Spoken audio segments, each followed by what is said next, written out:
Yo, it's me, it's DCEU, baby, and I'm back with my review for the 2018 film Aquaman, starring Jason Momoa, Amber Heard, Nicole Kidman, and is directed by James Wan. James Wan. I've covered James Wan on the channel before with the two Conjuring movies and Saw, so James Wan is known as the master of modern horror. And you know what? I say that's agreeable. And he does show it in one specific scene in this film. And we'll get to that. But the story is, okay, so here's the thing.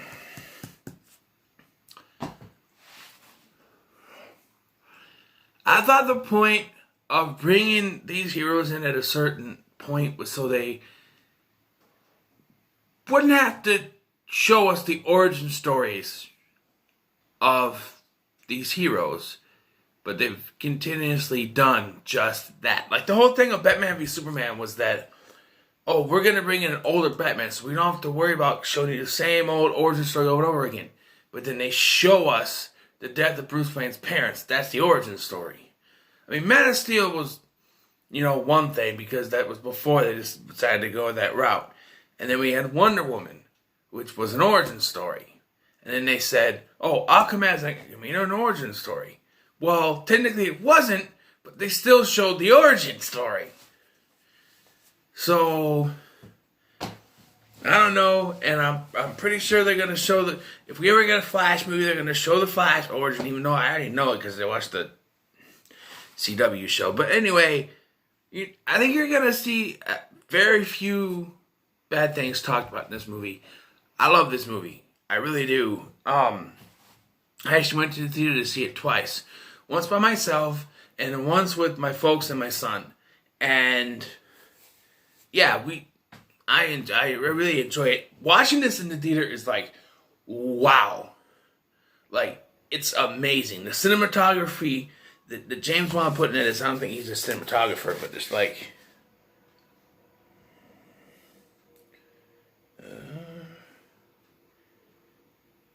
director of photography.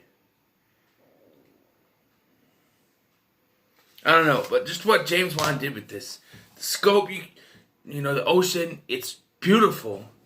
And then you get the Blu-ray. And,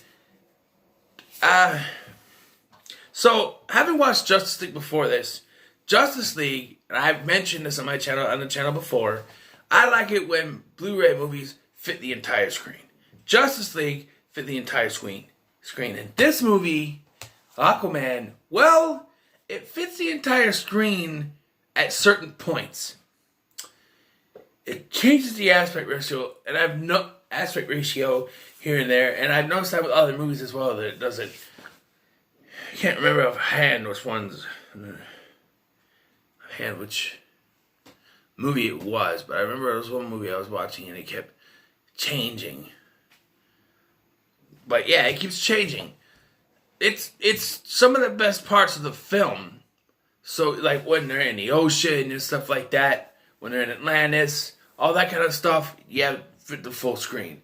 But then it cuts back to the regular widescreen for some reason, which in this day and age, just get rid of widescreen. I don't care for a widescreen. If you put it on the DVD, but if you have a Blu-ray, and I've said this before, a Blu-ray, every Blu-ray, because it suits the high definition so much better, should fit the entire screen. When you watch a movie on Blu-ray and it fits the entire screen, it looks so much better than if it's supposed to be in HD and you got the little bars because you still keep it in widescreen. I have a hard time telling the difference between HD and standard definition when you have it in widescreen. You fit the whole screen, you can tell the difference. That's why most cable channels, when you watch on like TNT or USA, they make it fit the whole screen. Even like HBO and stuff make it fit the whole screen because it's much better to watch that way.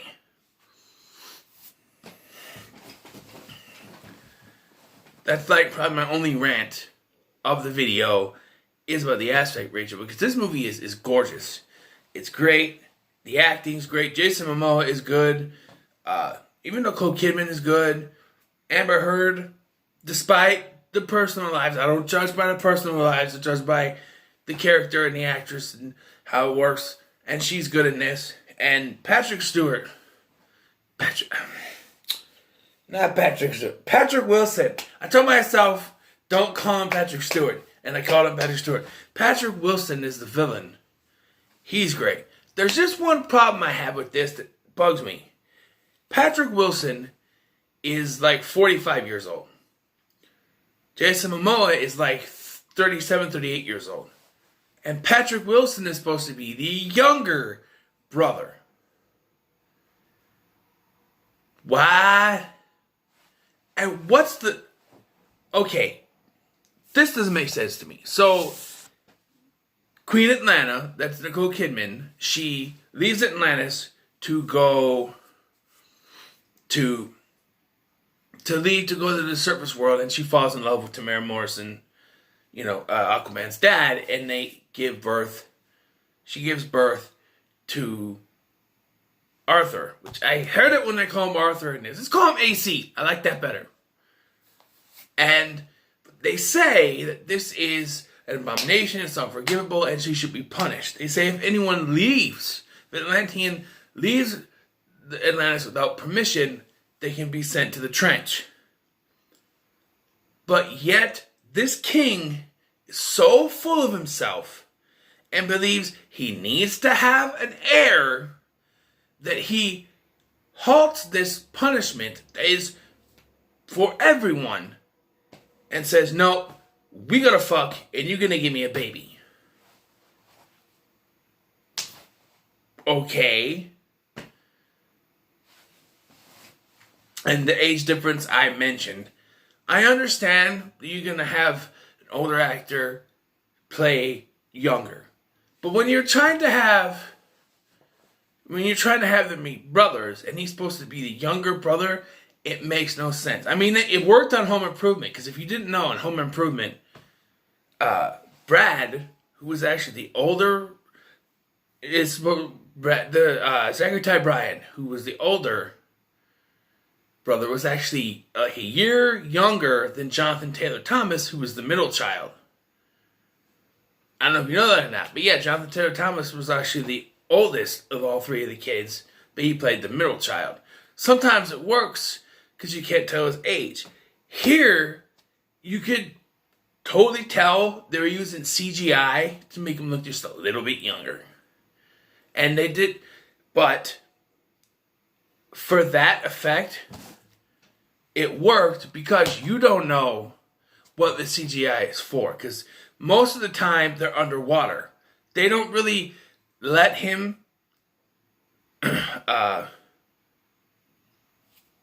leave underwater because it's something like he was born pure, so he can breathe underwater but can't breathe on the surface or something.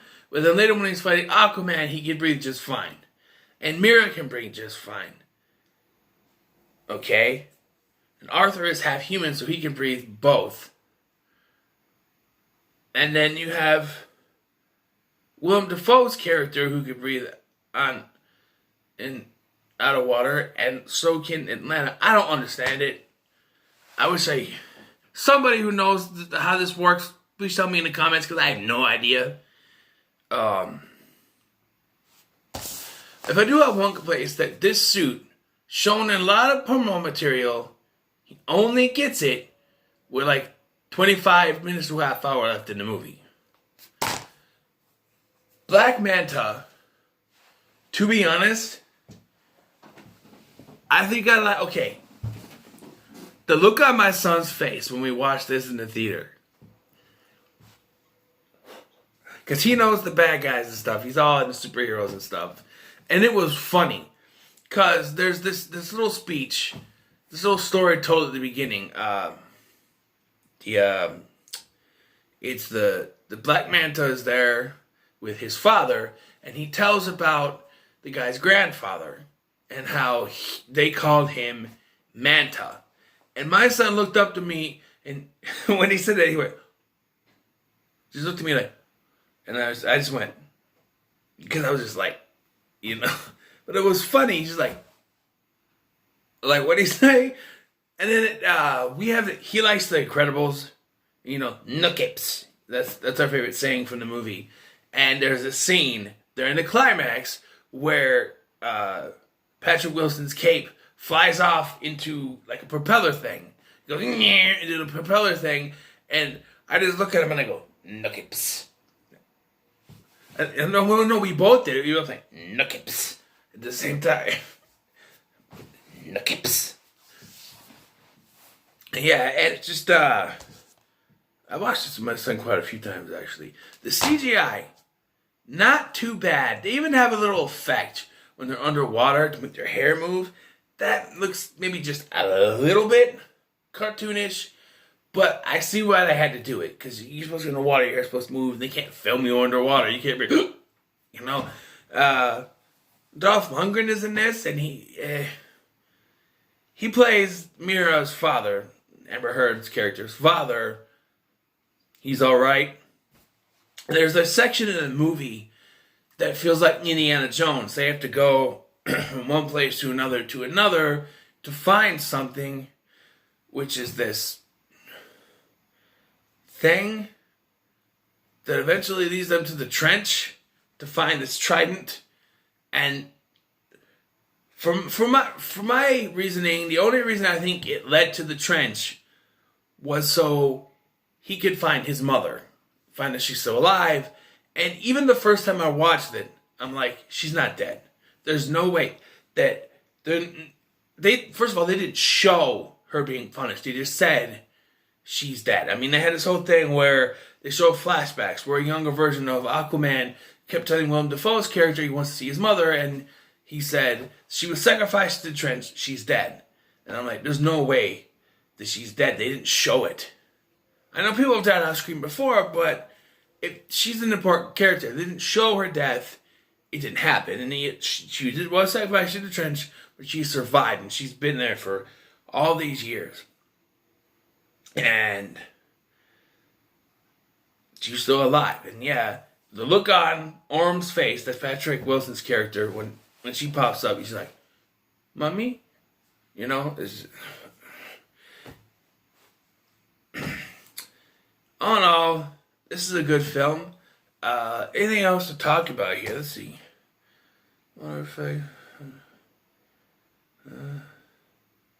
Willem Dafoe is okay in this too. The action sequences are good. There's a scene where someone gives Mira a flower and she eats it. A fish out of water. Black Manta as a character is kind of just there, really. He's at the beginning, which starts his story, and then in the middle of it, he gets all this technology from Orm, and he puts it together, and he's ready to fight, and he fights Aquaman, but Aquaman still kicks his ass, and then we don't see him for the rest of the film until a post-credit scene where a character played by Randall Park, in the same year he was also in the MCU, Randall Park, rescues him, and this was set up for a sequel, which is happening. Don't know when, but it's happening. And there's this whole petition to take Amber Heard off the movie. Look, you shouldn't judge. I mean, it's their personal life. What they do in their personal lives, it's none of your business, all right? I know these media tabloids that come out and they say, oh, she did this, she did that. Like, she punched Johnny Depp in the face or something. There's so much problems between them. They're like, it's his fault, it's her fault, it's his fault, it's her fault. Going back and forth. I don't care about people's personal lives. I just care about what they do in the movies, all right? It's like with Victor Salva. Oh, his personal life, what he did. Oh, the Jeepers Creepers movies automatically suck because of what he did. Don't judge the movies on what a director or actor has done. All right? Judge them on their own merits. Like, the character of Mira is a good character. Don't be down on it. Don't try to recast her just because you don't like the actress. Like there's a petition and stuff. I'm just saying, Don't judge the character based on who the actor or actress is. Don't judge a movie based on the director. You know, don't say, "Oh, that director did some bad things. I mean, his movies are terrible." No, the Jimmy Cooper's movies, except for maybe 3, are good ones. I don't have to rewatch those, but one is good. But yeah, just I ain't talking no more. This is a good movie. I'm gonna give it a 9 out of 10. I have a strange feeling that when I do my ranking, unless the Harley Quinn Birds of Prey really sucks, I'm probably gonna have Justice League at the bottom, and I didn't think I would do that, but I don't know when I'm gonna have time to see Harley Quinn Birds of Prey, but the way things are going, it might be a while. I mean, it's on digital and everything, but I'm a way to get money, so. You know, yeah, so 9 out of 10. What are your thoughts on Aquaman? Let me know in the comments below. Like, share, and subscribe, and I'll see you on the next one.